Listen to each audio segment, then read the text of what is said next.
So mga ka-idol, so nagamit sa data og Bitmain Pro. So mas makatipid ta mga ka-idol kung adto ta sa online mo palit. So ang link akong gibutang sa comment section nasa sa ubos ani nga video para ato ang mga manok kuan siya protektado siya. So ang iyang content man gud ani mga ka-idol is naa siya immunity enhancer, naa siya energy enhancer, naa siya anti-stress enhancer, naa siya digestion enhancer. So dali ra matunaw ang pagkaon. So mo convert into kuan na siya muscles o kanang para patubo niya. Yung growth booster. So ato na siya yung gihatag mga ka-idol sa ato ang mga breeder.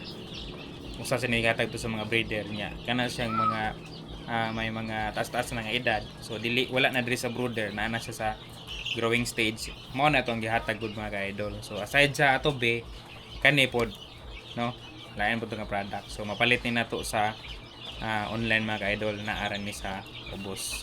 Nasa comment section ang link. Salamat kayo sa pagtanaw mga ka-idol ug farming.